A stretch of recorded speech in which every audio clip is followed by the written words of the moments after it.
अस्सलाम वालेकुम friends, welcome to टेको ट्यूटोरियल्स। आज जो है हमने डाटाबेस का इंट्रोडक्शन तो हमने कर लिया, लेकिन अब डाटाबेस क्रिएट कैसे करते हैं एमएस एक्सेस के अंदर वो आज हम सीखेंगे।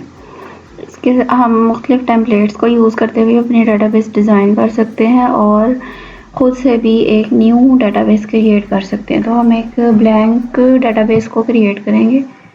इस पे करने के बाद आपके पास सिंपल यहाँ पे जो इंटरफेस आपको दिख रहा है, यहाँ मुख्तलिफ टैब्स वगैरह उनके रिबन्स, और यहाँ आपको एक टेबल बना हुआ नज़र आ रहा है। इसके अंदर आपके पास ये जो चीज़ें हैं, यहाँ आपकी फ़र्स्ट लाइन जो है ये वाली, ये आपकी फील्ड्स की है और नीचे उसमें आपने कौन सा डाटा एंटर करना है वो सब कुछ है। अब जैसे मैं इसके अंदर कोई जो है वो एंटर करना चाहती हूँ किस टाइप के, ये डाटा टाइप्स हैं आपके पास। अब अगर मैं यहाँ पर नेम की फील्ड ऐड करना चाहूँ तो मैं यहाँ पे लॉन्ग टेक्स्ट लेने के बाद मैं यहाँ पर लिखूँगी नेम। ये हमारे पास इस तरह से हम इसके अलावा टेबल को जो है वो फील्ड्स को किसी और तरीके से भी एंटर कर सकते हैं डिज़ाइन मोड में जाके। अब अगर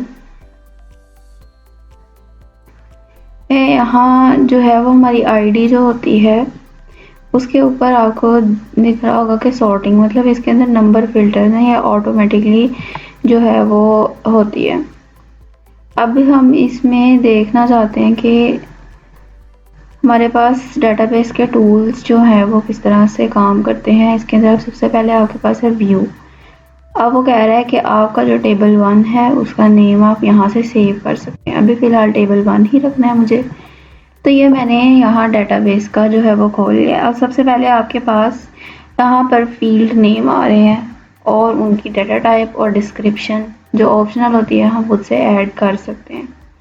अब वो पूछ रहा है कि आप प्राइमरी की बनाना चाहते हैं, तो आईडी को मैं एज अ प्राइमरी की ले लूँगी।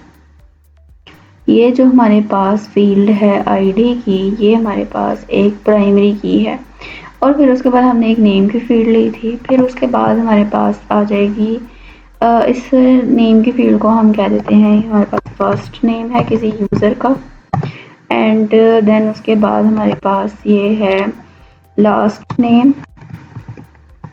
लास्ट नेम के अंदर भी हम यहाँ से डाटा टाइप सेलेक्ट करेंगे।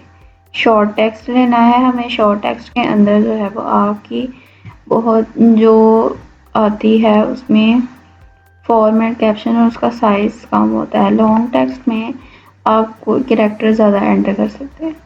उसके बाद आपकी फील्ड आएगी, जैसे आप अगर किसी एम्प्लॉई का टेबल बना रहे हैं उसके अंदर उसकी आईडी, उसका नेम और फिर उसका जो एड्रेस है वो आ जाएगा। एड्रेस के अंदर आपके पास जो है वो फील्ड का शॉर्ट हम ले लेते हैं यहाँ पे, और फिर उसके बाद आपके पास आ जाता है उसका फ़ोन नंबर, या फिर हम इसको कह सकते हैं कॉन्टैक्ट नंबर, और फिर उसकी आगे जो फील्ड है वो हम यहाँ से लेना रहते हैं नंबर। ऑटो नंबर नहीं, नंबर लेंगे हम यहाँ से जो नंबर एंटर करना चाहते हैं। फिर उसके बाद आ जाता है हमारे पास कि वो किस डिपार्टमेंट से है, और डिपार्टमेंट में हमारे पास शॉर्ट टेक्स्ट आएगा, और फिर किस कंपनी में वो काम करता है, कंपनी का डिपार्टमेंट पहले आ गया। फिर उसके बाद हम यहाँ पे सेलेक्ट करेंगे कंपनी कौन सी होगी, और फिर इसके अलावा जो है वो इसके अंदर जो फील्ड्स आप एंटर करना चाहते हैं वो यहाँ पे आप एंटर कर सकते हैं।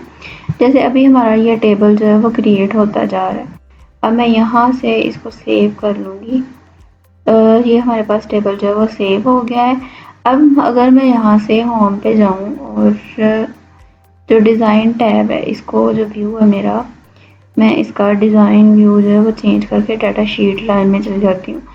अब ये जो व्यू है ना, इसमें से आप जो है वो अपने पहले डिज़ाइन व्यू कर सकते हैं कि आपकी डाटाबेस जो आप क्रिएट कर रहे हैं, जो टेबल आप क्रिएट कर रहे हैं उसकी फ़र्स्ट फील्ड्स क्रिएट कर लें। दैन उसके बाद आप जो है वो डाटा शीट व्यू में जाएंगे, यानी अब आपको इसके अंदर जो भी है वो एंटर करना है डाटा। इधर हम यहाँ पे जो है वो अपना नेम एंटर करेंगे। जैसे अगर मैं यहाँ पे किसी जो है लड़के का नाम लेती हूँ तो सिंपल उसने आईडी के अंदर उसको 1 दे दिया है।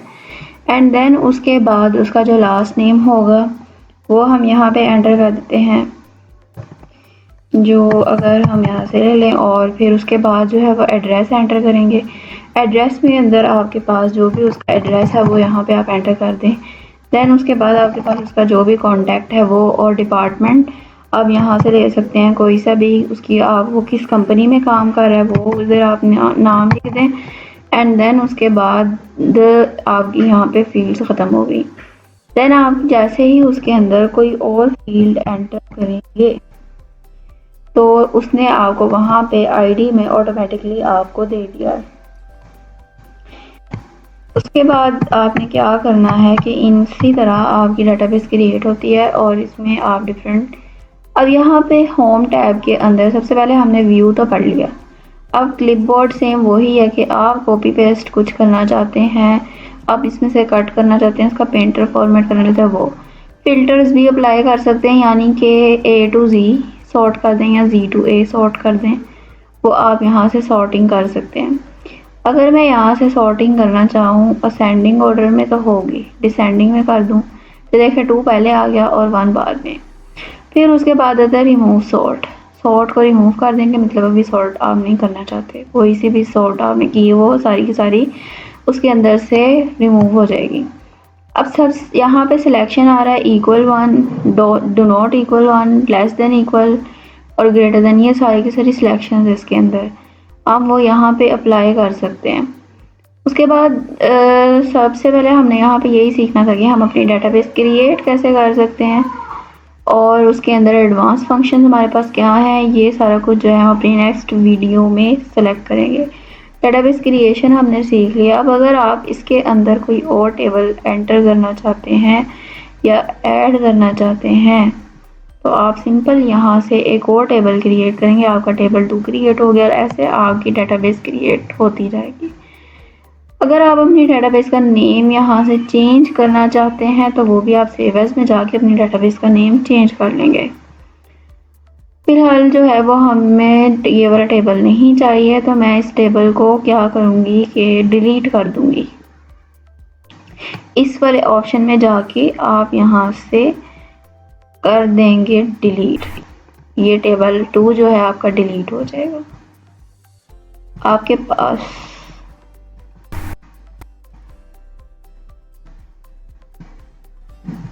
ओके वो आपने क्या करना है कि जब आपने टेबल डिलीट करना है तो सबसे पहले आपने टेबल क्लोज करना है।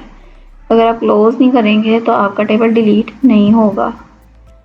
उसमें अब यहाँ पे जो है वो कह रहा है कि रिफ़्रेश करो और को, रिफ़्रेश मतलब आपके इस टेबल को रिफ़्रेश कर देगा और फिर उसके बाद जो मुख्तलिफ इसके अंदर चीज़ें हैं वो हम अपनी नेक्स्ट वीडियो में देखेंगे। थैंक्स फॉर वॉचिंग, अल्लाह हाफिज़। अगर आपको कोई भी इसके अंदर डिफ़िकल्टी है तो आप मेरे से पूछ सकते हैं कमेंट सेक्शन में।